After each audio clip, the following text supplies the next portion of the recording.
Bible literature ministry అనుదిన ధ్యానములు మార్చి 5 అంశము సాత్వికులు ధన్యులు. వాక్యము మత్తయి సువార్త 5వ అధ్యాయము 5వ వచనము. సాత్వికులు ధన్యులు, వారు భూలోకమును స్వతంత్రించుకొందురు. ప్రభువునందు ప్రియులారా, నేటి వాక్యమును ధ్యానించుకుందాము. సాత్వికము అన్నది ఆత్మఫలములో ఒకటి. ఆత్మఫలములో ప్రతి ఒక్కటి ఒకదానికొకటి సంబంధం కలిగి ఉంటాయి. ఒక మనిషి యొక్క గుణగణాలు ఆ మనిషిని ప్రముఖునిగా చేస్తాయి. చాలామంది అబద్ధమాడరు, దొంగతనం చేయరు, వ్యభిచారం, త్రాగుడు, జూదము ఇలాంటివేమీ లేకుండా చాలా మంచిగా, మర్యాదగా జీవిస్తారు. కాని వారికి విపరీతమైన కోపం ఉండొచ్చు. ఇతరులను ప్రేమించలేకుండా ఉండొచ్చు. చెడు గుణాలు, చెడ్డ అలవాట్లు రావడానికి ప్రయాసపడాల్సిన అవసరం ఉండదు, కాని మంచి గుణాలు రావాలంటే ఎంతో ప్రయాసపడాలి. ఈ సాత్వికమైన గుణము మనిషికి కీర్తి ప్రతిష్టలు తెచ్చిపెడుతుంది. సాత్వికమైన గుణము అనేది మనిషికి పుట్టుకతో రాదు. దానిని మనం పెంపొందించుకోవాలి. మనిషిలో పుట్టుకతో వచ్చే కోపాన్ని సమాధి చేయగలిగితేనే సాత్వికమును పెంపొందించుకోగలరు. భూమి మీదనున్న వారందరిలో మిక్కిలి సాత్వికుడు అని దేవుడైన యెహోవా మోషే గురించి సాక్ష్యమిచ్చాడు. సంఖ్యాకాండము 12:3. మోషే మొదటి నుండి సాత్వికుడు కాదు. చాలా కోపిష్టి. ఎంత కోపిష్టి అంటే ఒక్క దెబ్బతో ఐగుప్తీయుడిని కొట్టి చంపాడు. మరి అంత కోపము కలిగిన మోషే సాత్వికుడుగా మారడానికి కారణం దేవునితో సహవాసమే. దేవునితో ఎక్కువ సమయం గడపటం వలన సాత్వికమును సంపాదించుకున్నాడు. అపోస్తలుడైన పౌలు కూడా దేవునితో సహవాసం కలిగి ఉండటానికి ముందు ఎంతో ఆవేశంగా ఉండేవాడు.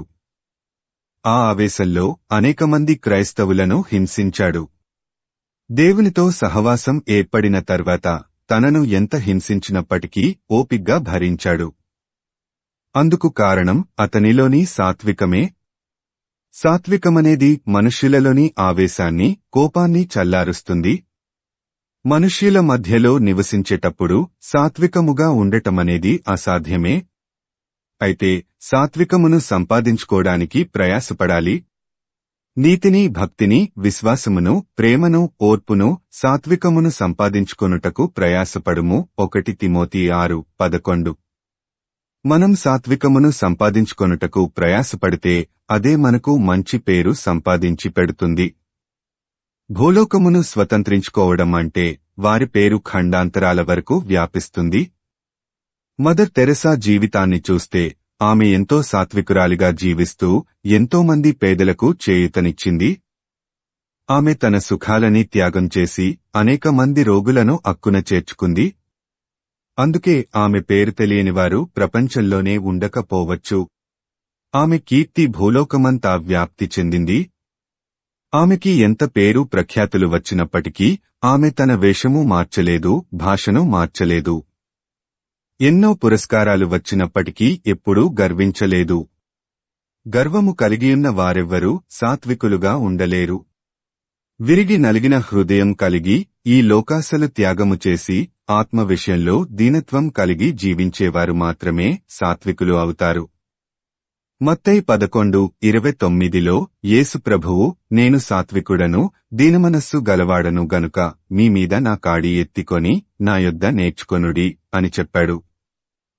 మనం యేసుతో ఉండటం ద్వారా సాత్వికమును నేర్చుకొని ఆయన కాడిని ఎత్తికొని సాత్వికులుగా జీవిద్దాం. ప్రార్థించుకుందాము. ప్రభువా, ఈ లోకంలో మేము జీవించినంతకాలము నిన్ను వెంబడిస్తూ దీనమనస్సు కలిగి మమ్మును మేము తృణీకరించుకొని సాత్వికులుగా జీవించేలా మాకు సహాయం చేయమని యేసయ్య నామమున అడుగుతున్నాము తండ్రి. ఆమేన్. ప్రభువునందు ప్రియులారా, మార్కు సువార్త 16వ అధ్యాయము 15వ వచనములో మీరు సర్వలోకమునకు వెళ్లి సర్వసృష్టికి సువార్త ప్రకటించుడి అని యేసు ప్రభువు చెప్పాడు. కాబట్టి సువార్తను ప్రకటించడంలో భాగంగా ఈ వాక్యమును మీ స్నేహితులు, బంధువులకు షేర్ చేయమని ప్రభువు నామమున కోరుతున్నాను. దేవుడు మిమ్మును దీవించునుగాక.